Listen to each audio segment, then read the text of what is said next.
You need what? I'm going to the other Oh, side. now it's on. Give me one second. Hello. Just make sure the volume. Double tap. Mine's not on.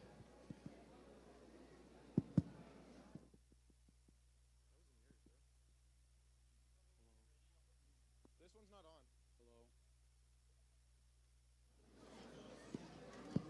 Okay, you give me a thumbs up before you go. Yeah. Is it on? Testing, testing. Testing, testing, Testing. testing. Is this one on? Testing. Testing. Can you tell me when to put that up? Wait, you can hear that? Yeah, you can. You can hear mine?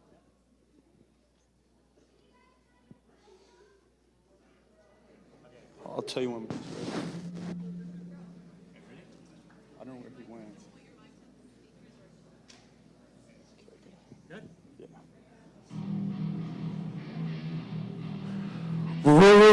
Riverside Rapids, get up off your feet.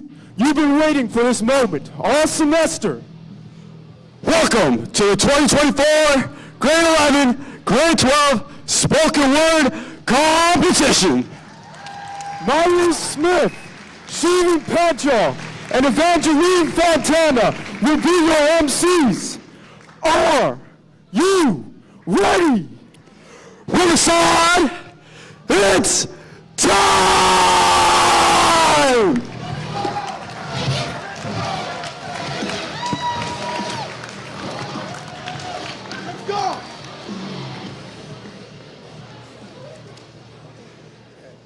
Welcome everybody to the 2024-2025 Grade 11, Grade 12 Spoken Word Competition. I'm Sheevan. I'm Evangeline. And I'm Miles Smith. We will be your MCs this afternoon. Before we get started, a few words from Evangeline. We would like to acknowledge that we are on the unceded traditional territory of the Quaquitlam First Nation, which lies within the shared territories of the Tsleil-Waututh, Katzie, Musqueam, Qayqayt, Squamish, and Stolo Nations, all my relations. The photos you saw when you came and were getting seated are from Mr. Schoenhall's photography class. Let's give them a round of applause.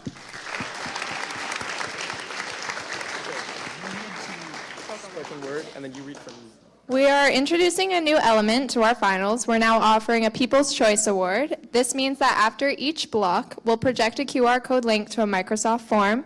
You'll see the list of students who just presented. You're to choose one student that you think had the best spoken word. You can choose one poet in 1 minute. If time allows, we will announce the winner and they will get a prize in addition to the poets who went through the judging process. So pay attention and be ready to vote by the end of the block. Now for the rules and logistics of a slam poetry competition. Number 1, there are no props allowed. Instead of clapping, while a poet is trying to speak, we snap our fingers like this. We snap in appreciation of the words and the ideas and not to interpret the poet. Let's practice. At the end of the poem, we clap loudly and enthusiastically. We reward the poet, not the scorers. The judges for today are Miss Young, Miss Gorsick, and Miss DeSenya, and either Mr. Clerkton or Miss Delavedova. Let's give them a hand.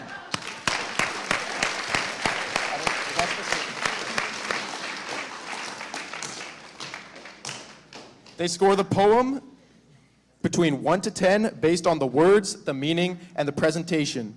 If you disagree, you can yell higher, and who knows, you may convince the judges to raise their score. These poets deserve respect. There are no phones or talking while they're performing, and only go to the washroom between the poems. If a certain subject matter makes you uncomfortable, then quietly excuse yourself. Check in with your teacher and the counselors on hand if you need to chat. Without further ado, we'll get started on our spoken words. The first person to present is Trisha Castillo, and she'll be performing A Place That Feels So Far. Let's go.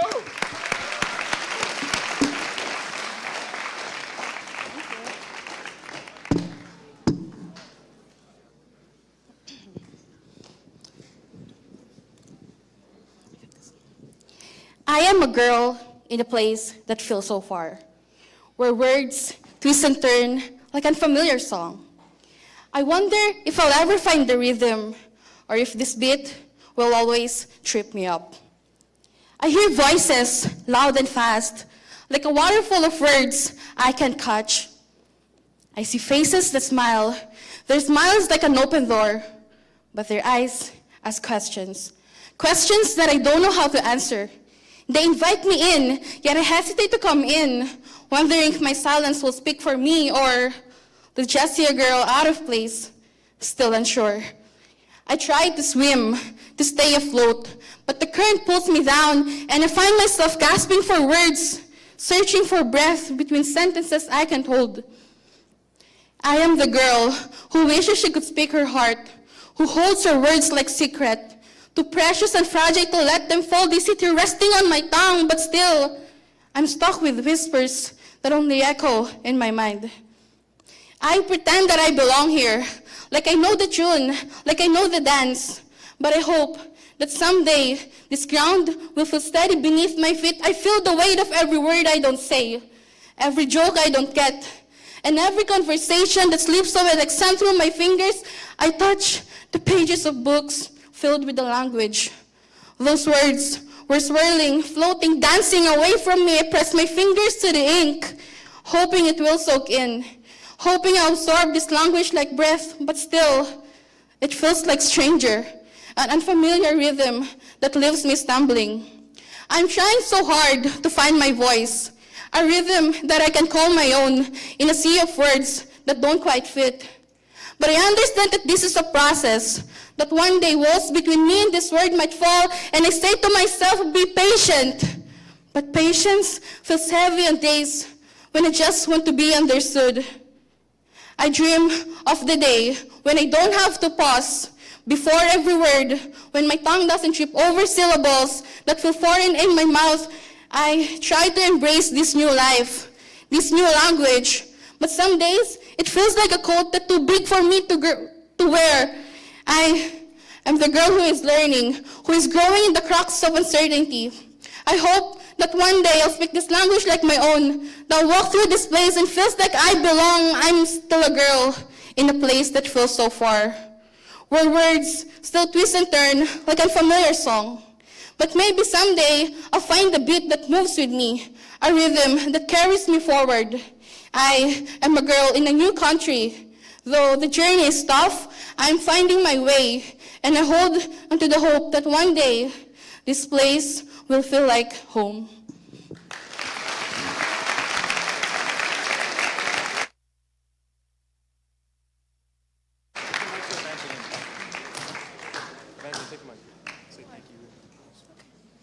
Thank you so much. We'll now just wait a few seconds for the judges to get their scores. I see a 9.1, a 9.5, a 9.75, and a 9.5. Give her a hand.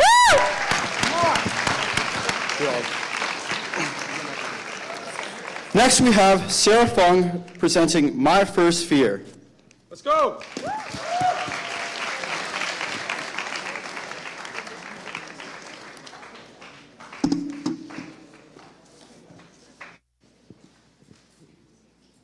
To the woman I followed home. No, sorry. Not home, through the years. To the woman whom I followed through the years. I swear, I'm not a stalker. But I did find out who you truly are. A killer. The origin and core of my deepest, most irrational fears. After 6 years of attending a Christian school, I learned one thing, that all trouble starts from women. Hear me out, all right? I mean, in the Adam and Eve story, it was Eve who first ate the apple and she caused the trouble. And in my story, it was my mom who caused the trouble. My first fear, abandonment. Like every 8-year-old, I asked my mom, where do babies come from? She looked at me dead in the eye. No, I think she was side-eyeing me a little. And she said, well, after I had your brother, I was leaving the hospital when I found you in a little cardboard box by the garbage area. You know what? I was so proud of that. Head held high, I marched straight into the first day of grade 3 and told all of the kids that, yeah, my mom found me in the garbage. You're just jealous? They asked, are you stupid? Why are you so proud of that? And I said, hey, at least I'm environmentally friendly. My mom reduced, reused, and recycled me. Sadly, they still didn't understand what I meant, but I don't blame them. I was way ahead of green was a cool thing. But then later on that year, I moved to Australia with none other than, yes, you guessed it, my mom. Was I sad that all of my stuffed animals couldn't come with me? Yes, you bet. So I cried my eyes out for 3 hours and begged to bring them with me. But little did I know that no amount of plushies would be able to save me from my upcoming series of unfortunate events. My second fear, Australia. When I tell people that I used to live in Australia, the first thing they would say is, "Oh, I'm so sorry." Are there like big spiders there?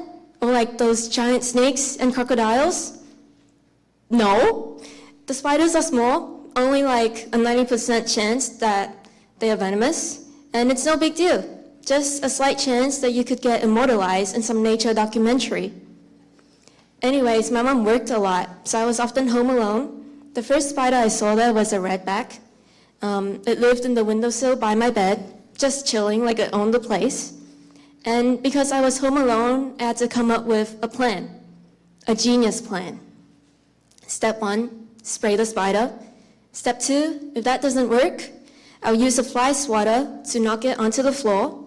Step 3, the classic slipper to the rescue. Sounds perfect, right? I thought it was a perfect plan too.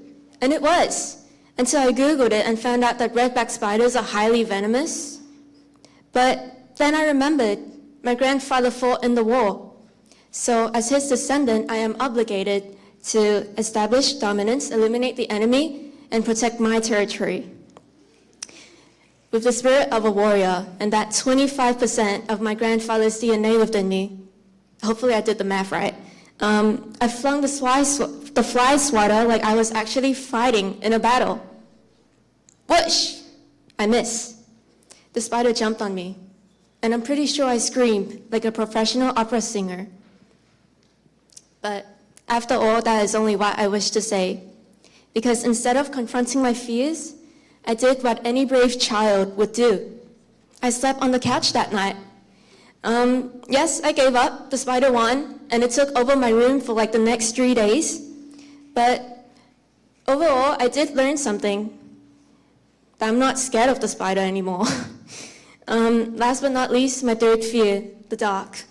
Naturally, darkness and loneliness are like a terrible married couple. They always go together for some reason. My mom also worked late, so I had to lock up and go to bed by myself. And I learned real quick how dangerous the world can be. So like every other kid, I wanted someone to tuck me in, read me a fairy tale, turn on the lamp, and kiss me goodnight. But life had other plans. There was no lamp, and there was no mom. It was pitch black. I couldn't see. I was terrified. So I created a very specific checklist for how my blanket should be arranged. First, it had to cover me entirely, but just to below my eyes so that I could see the ghost sneaking into my room. And my toes, they definitely had to be tucked in, or else the ghost would be able to grab it and pull me down under the bed. I'm sorry, what's that expression? That's how it works in the horror movies. I laid there, wide-eyed, and waiting for my mom to come home. I kid you not, I was counting sheep like it was my full-time job. From 1 sheep to 2 sheep to 3 sheep. And by the 100th sheep, I would finally be able to fall asleep. This went on for like around 2 years. And then by the 3rd year, I was like, I'll just live with the ghost now. I'm tired of doing this every single night. And maybe that's the reason why my favorite childhood game was hide and shriek. Because I was so used to it, I got over my fear of the dark and ghosts. Back to why I called my mom a killer is because she killed my fears. I believe most of us have heard the phrase princess treatment.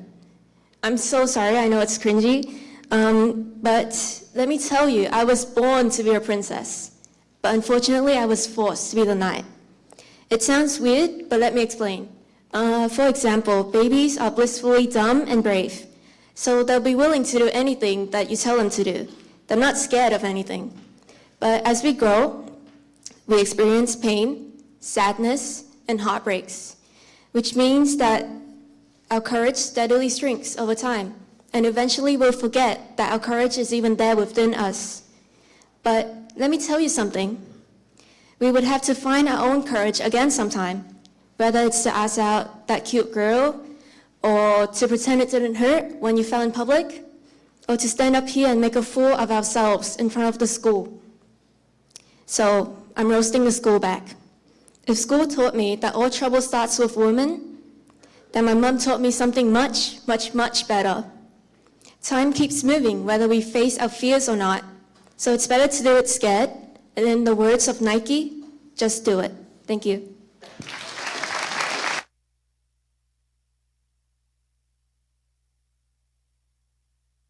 Thank you.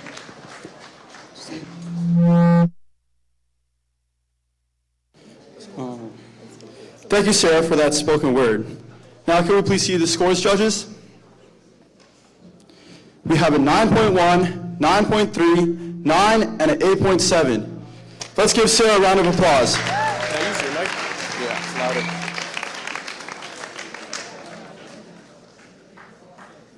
Nyla Gangsky? Yeah. All right, up next we have Nyla Gangsky with Humility. Let's give her a round of applause.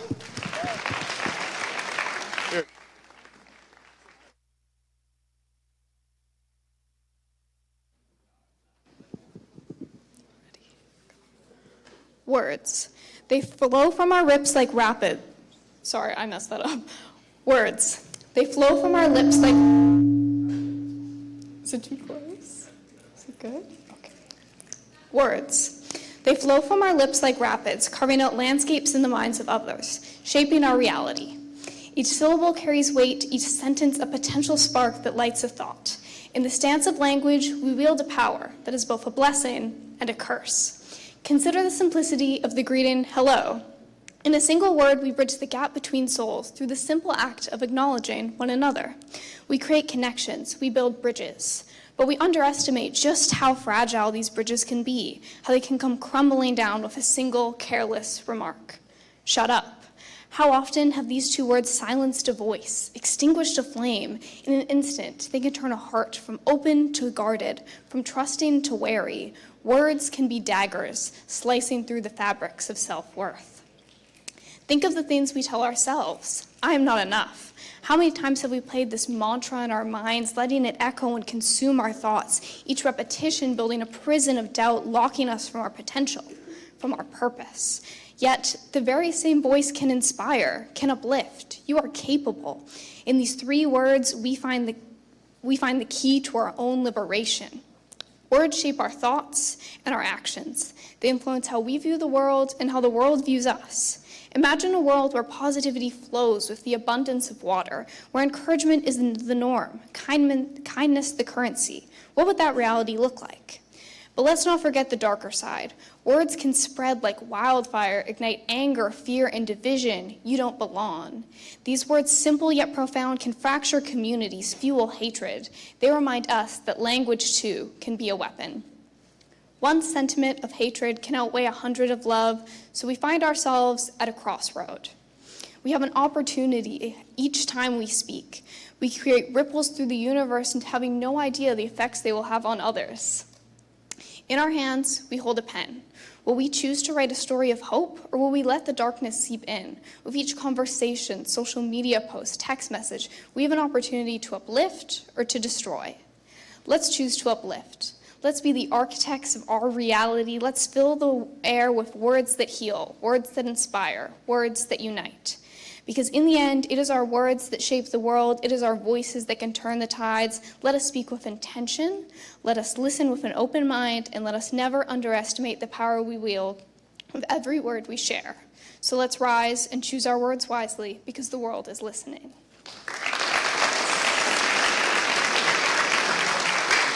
Sorry about the mic. Okay, thank you so much, Nyla, and let's see those scores. We have a 9, 9.1, 9.3, and another 9.3. Let's give her a hand. Okay. Next. Okay, up next we have Marcus Farmer, who's performing My Form of Respect.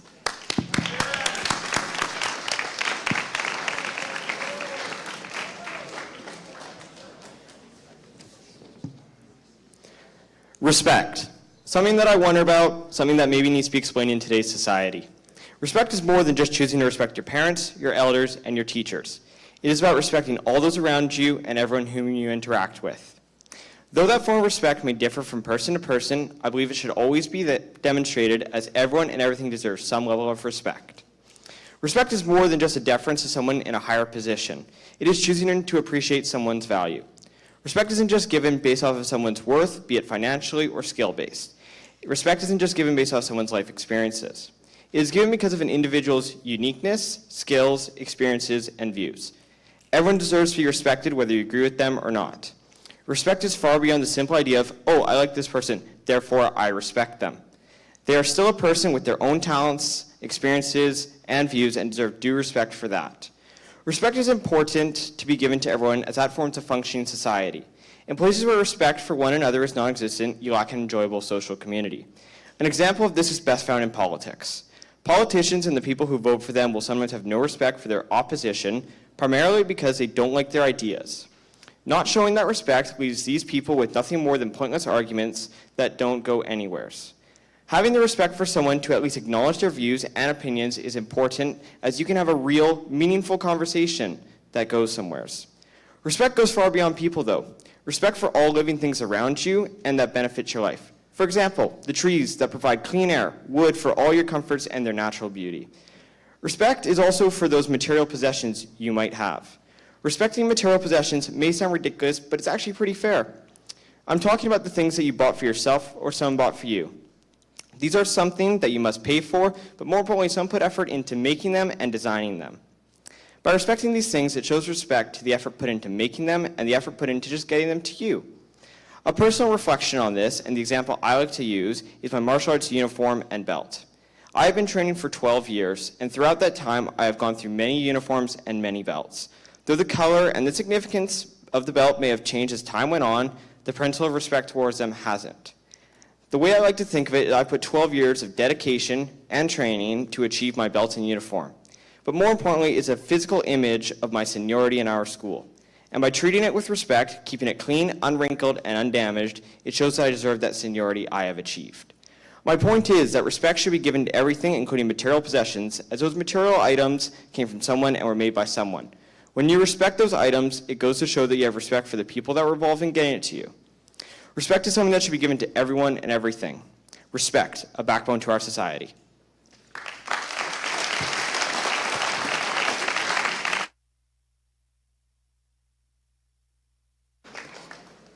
Thank you. Okay, we'll give the judges a second to get their scores. I see an 8.9, a 9.1, a 9, and an 8.9.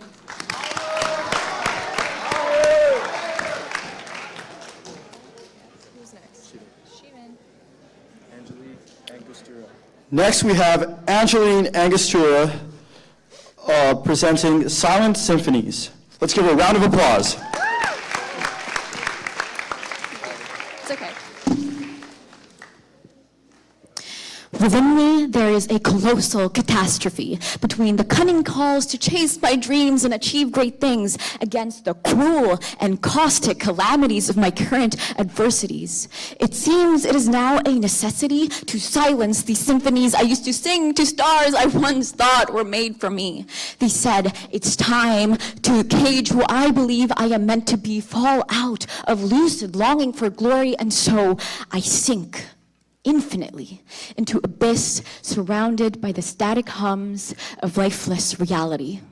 In this economy, it feels as though my dreams are nothing but frivolous, and so I turn to things that they deem as more marvelous. Green eyes of greed agreed that I can make it into some frivolous industry, but first I must labor for them endlessly. Others proclaim that to make it in life, education is key. And so I kneel to kiss the gates of university, altered my whole identity to fit into an idealistic personality, killed my individuality to fill in any personal discrepancies between me and the ideal employee, fought ferociously to enter these fields of faculty only to pay a painstaking tuition fee. They say education is key, but then flee when faced with an inquiry of why something they deem as a basic necessity isn't free. See, I used to like learning, but now my brain is bombarded boundlessly with how I'll be earning, my heart no longer burning for the sacred songs of expertise classrooms once sang to me. It's sinister. I used to have wonders of what it'll be like to conquer. I used to paint precious portraits of my future. Now all I have is just pen, paper, and a calculator. Maybe I've lost, oh soul. Nightly I've sold my slumber to the moons and nobody knows. Maybe that's why we call it a deadline, because I seem to die every time I try to make it past these finish lines, verse myself in words I know I'll just forget next semester. Or maybe it's the news that I've been choosing to refuse, that as I am pushed into these transfers of great change, I am failing to understand these growing pains. I've struggled to find life of any amuse. I desire to bake thunder, but all I can do is wither into rainwater. Across these dark rooms where I supervise each of my burning yellow ray fade into falling dust of gray, I sometimes vow to make some of these flowers stay. I've searched for flints of flame and realized that maybe as I'll get older, my vision will be blurrier. But it'll be then I'll start seeing clear. I'll transform my blues into hues of vibrant tunes, singing that life is beyond these empty capitalistic points of views. Simmer in the possibility that maybe if I just re-listen to the music of who I was always meant to be, life will find its prosperity. Thank you.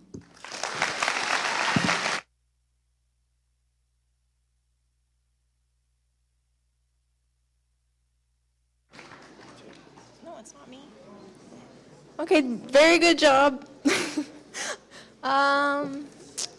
Ooh, I see a 10, another 10, a 9.75, and a 9.4. Oh, yeah. Woo!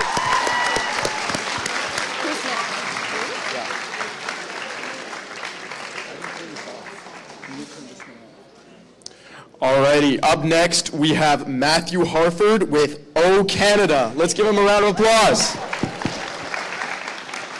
you go, bro. You got this. Here, take it.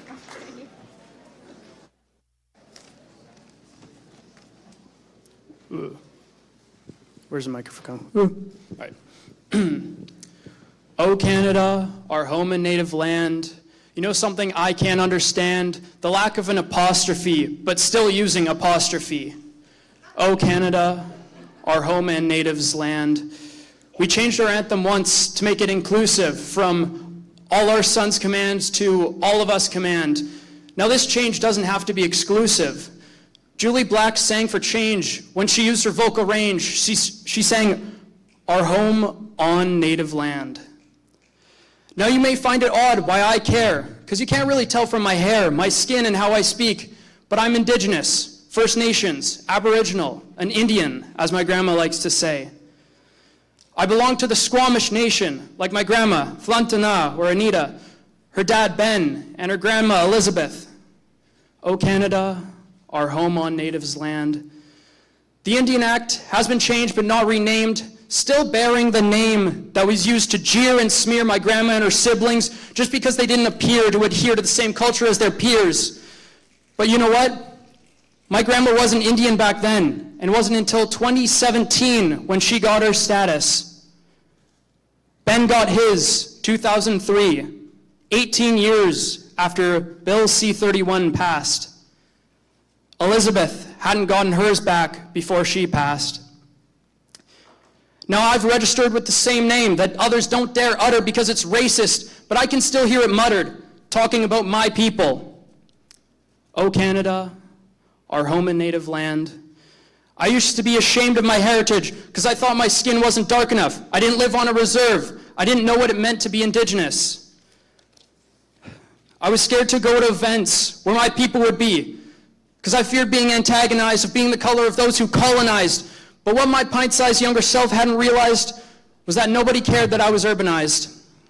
They took me in and shared with me, and I shared with them. Call it reciprocity. O Canada, our home and native land. For things to change, we need to act, not just sit around preaching. Go make a real impact. O Canada, our home on natives land. Thank you.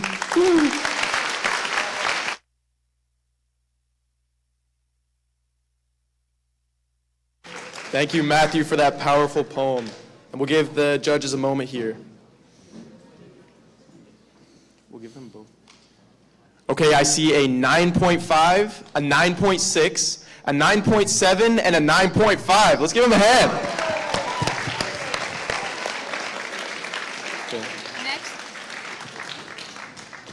Next, we have Miriam Lau and Olivia Marr, who are going to perform Get Up.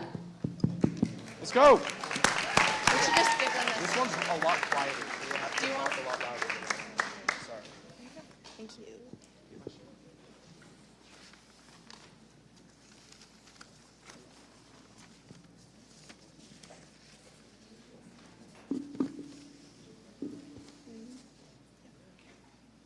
Hey, Olivia. What do you want to be when you grow up? Oh God, not this again. What are your plans for post-secondary? How many times do I have to tell you? What are you going to do next year? I don't know. Up until now, this question didn't matter. matter. It was external. Satisfaction for parents, grades from teachers, banter with friends. Something that didn't hold any value. No weight, No truth, no meaning. no effect. But now, 12 years into education, 17 years into life, 887 weeks out of 3,339 weeks. Now, it's a question I ask myself. Hey, what are your plans for the future? Like I'm supposed to know, supposed to have a roadmap in my head all planned out. A straight line from the me right now to a grown-up version of me with a briefcase and business cards and a LinkedIn profile that just screams, Success! And it pains me so incredibly. Acid pouring down my throat every time someone asks, my heart sinking, thumping, drowning. Vines crawling up my spine, fear dripping out. Something so trivial, now a dagger trailing hot blood everywhere it runs. The what ifs are relentless. burning holes in my conscience, building like bricks in my stomach.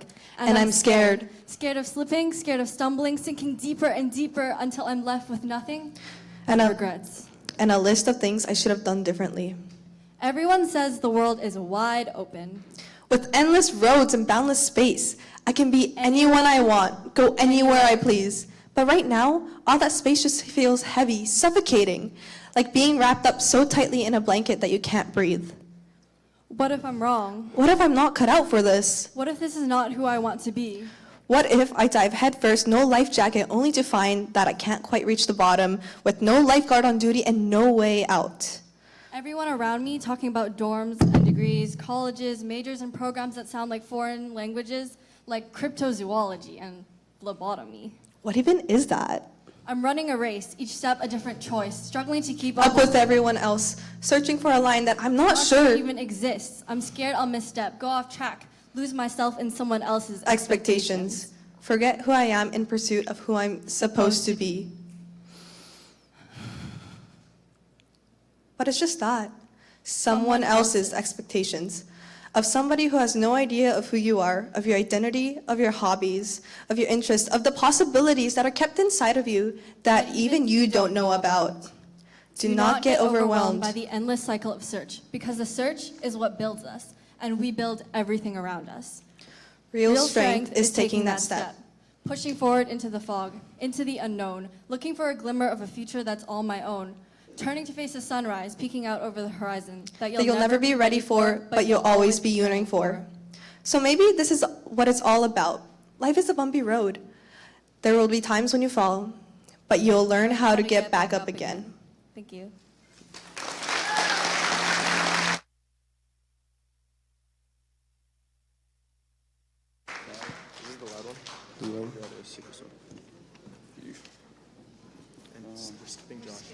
Thank you, Miriam and Olivia.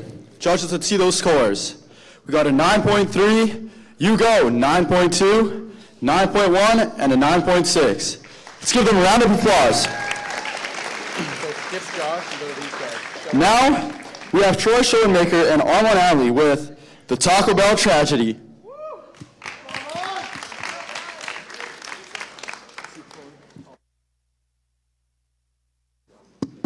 Test.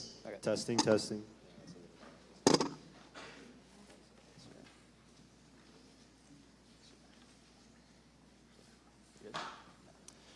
This is a bittersweet. Scratch that. There is no sweet. This is a bitter story of a dam breach so catastrophic, it forever tarnished my soul's fragile innocence. It started with an ad, bold letters screaming, a 2 for $10 deluxe bean burrito deal with Diablo sauce streaming. I was, what was it again? Sorry, can I restart? Okay. Nerves. Okay. What was the line again? Like after I was punched last week. Sorry. Okay. Sorry, one sec. Wait, I'm sorry. Can we reschedule when we go, actually? Because he fully forgot his line. Yeah. Is there any chance we can go a little later? Block 4? Yeah, that's fine. Whenever is fine. Yeah, sorry about that. Sorry. Yikes.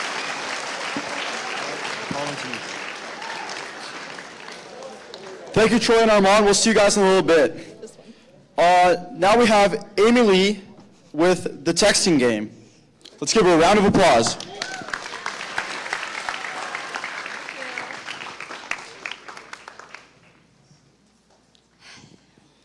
Testing, testing. Okay. Texting. It's supposed to be simple, right? Just letters on a screen, but we all know it is way more intense than that. First, the K, just one letter, but somehow that one letter is a full-blown declaration of war. Like, did I offend your entire bloodline? Is it, okay, cool, or you're officially on my hit list? It's like the texting equivalent of a death glare. And don't even get me started if I get KK. 2 Ks? What does that even mean? Is it sarcasm? Are we bonding? Or am I being dismissed twice as hard? But if you're really mad, just hit me with K, and let's make it official. At least then I'll know where I stand. Next up, double texting. You send your message, you wait, you refresh, still nothing. You're in the twilight texting zone, wondering if your message even sent. So you hover. Should I text again, or does that scream, I have no life? You're tweaking out, like, maybe I should text again. No, you delete it. Then you retype it, then you delete it again. By the 3rd time, you're like, who even am I? It's like playing chess against your own self-respect. And then the dots. Oh, the dots. Those 3 little bubbles bouncing just to tease me. Are they typing? Are they not typing? Are they just torturing me? It's like the texting version of a horror movie suspense scene. The dots are holding my fate, my sense of self-worth, and my last shred of patience. Come on, it's been like 10 years. What is this, war and peace? Just send it. Then you finally get the dreaded scene. Oh great, you saw it. I've been seen, but no reply. I'm just hanging here, emotionally exposed. It's like I'm in texting purgatory. Did I say something wrong? Should I have added a laughing emoji? Or maybe a meme to lighten the mood? It's been 20 minutes. Are they avoiding me? Is this just ghosting both evidence? Seen at 8:20 p.m. Cool, thanks for the time-stamped heartbreak. Appreciate it. And then there's the ultimate curveball, lol. Oh, here we go. You drop the funniest line you can think of, and they just lol. Just 3 little letters hanging in the DMs like a giant, when did I ask? Is it genuine or just texting filler? Like the social media equivalent of a thumbs up emoji. So now I'm in a crisis. Do I keep going? Am I doing too much?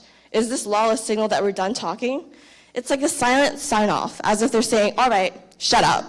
What am I supposed to do with lol? Just walk away? Is it, lol, you're so funny, or please stop? And the best part, we all keep playing. This endless game with no rules, no handbook, just us and our overthinking minds, trying to decipher these little clues one lol at a time.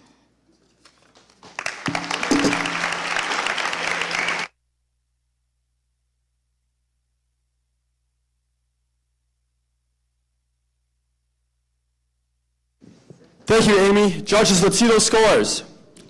We got a 9.1, 9.3, 9, and a 9.3. Let's give Amy a round of applause.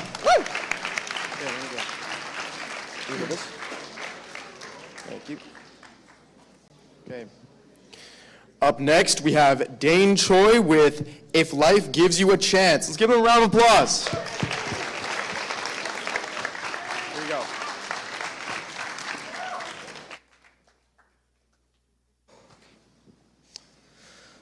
Hold on, wait.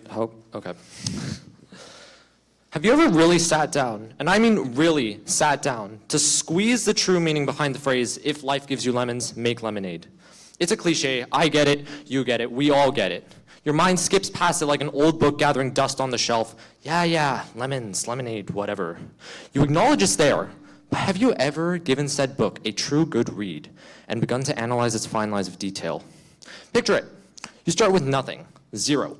Absolute zero, ground zero, nada, nothing to your name except for a handful of measly lemon seeds.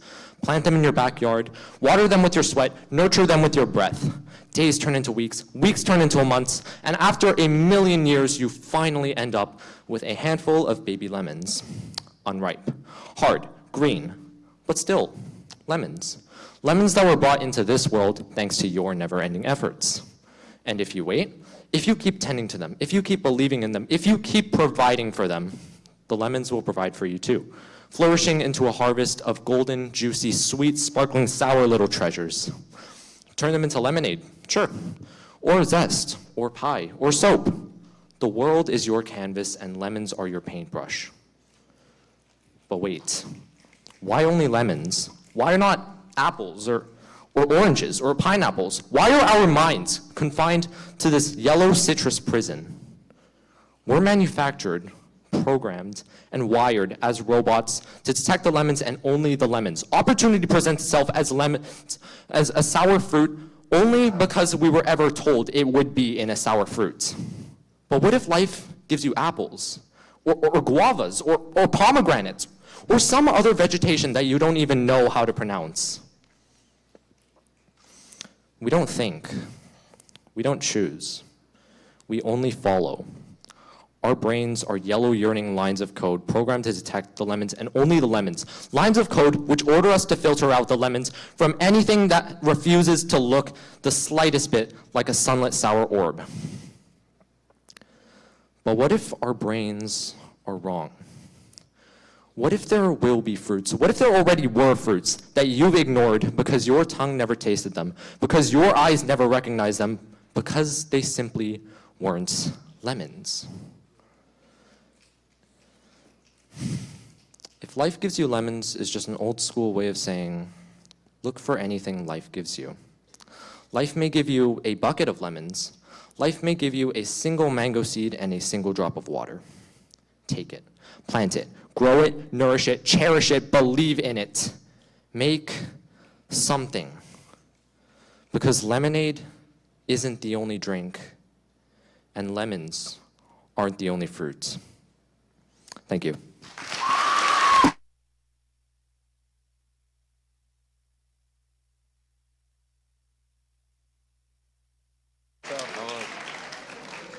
Okay, thank you, Dane. And judges, give you a moment. Okay, I see a 9.4, a 9.45, a 9.8, and a 10 out of 10. Let's give him a hand. Woo!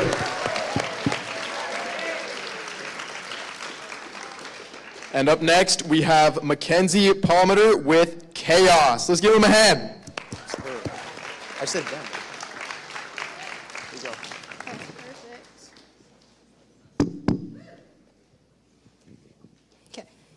They told me friends were forever, but by grade 10, I learned that forever doesn't always last. Some people drift, and some people stay, and some leave when you thought you needed them the most. It was a late Thursday, loud and choking, a summer afternoon, hot, thick, relentless, out with friends and their friends at the mall. The mall where you think everything will be okay, and where you think you're safe, but you're wrong. Suddenly, crash. Those friends shatter into strangers, hands empty, your belongings gone, vanished, stolen. No wallet, no backpack, no safety. Instead of counting coins, you're counting 1, 2, who are they, who are you? Empty laughs ricochet off the marble floors, their voices sharp, jagged shards of glass. Who is she? What's her name? Snap, crack. You're then left in the din, the hum of betrayal, and the echoes of their careless laughters.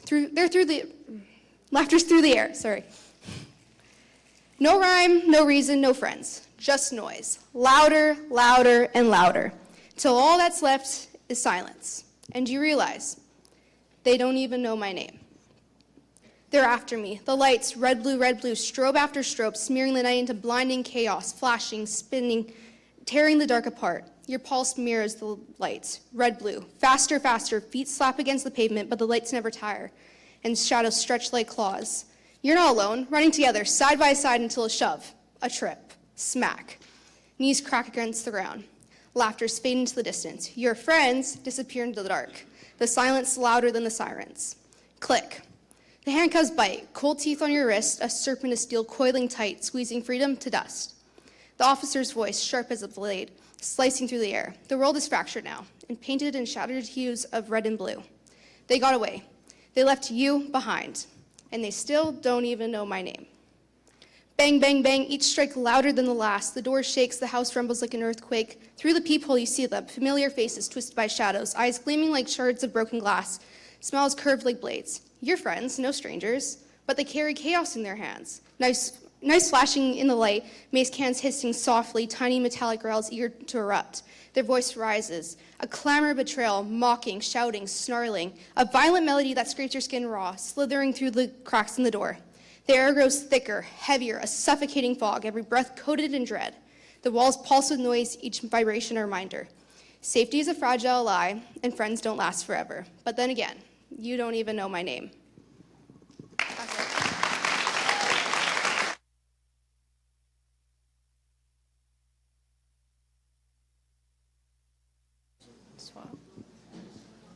Thank you, Mackenzie. Okay, judges, let's see those scores. We have a 9.4, a 9, a 9.1, and another 9. Okay. Next up, we have Shanti Azarov with Moms. A round of applause.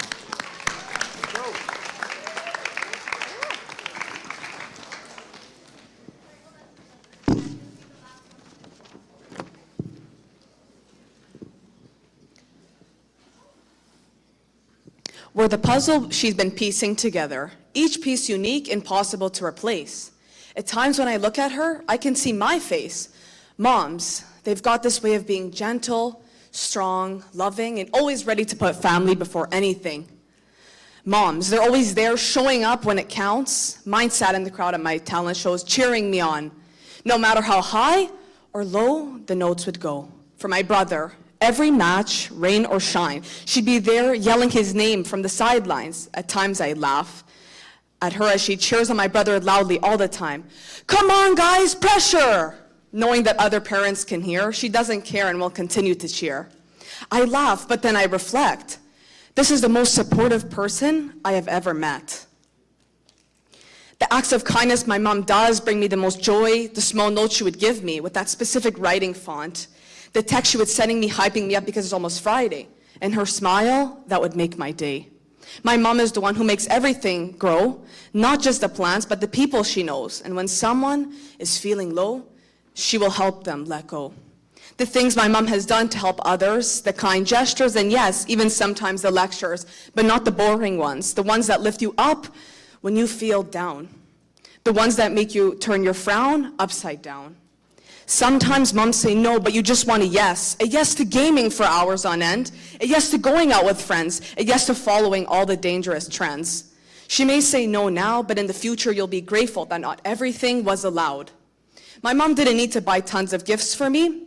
Instead of buying all the gifts that were extremely pricey, she showed her love and has always treated me nicely.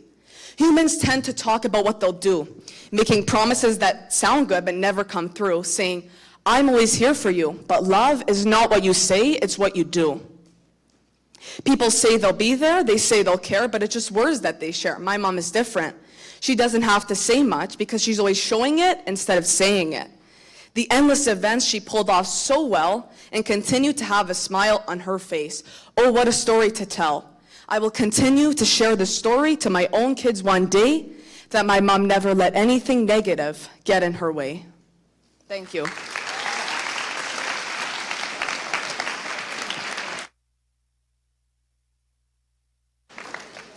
What a way to end off the block. Judges, let's see those scores.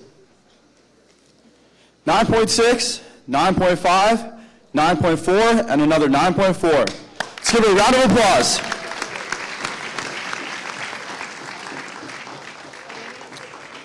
That's it for this block. Please turn to your teachers and exit back to your, oh.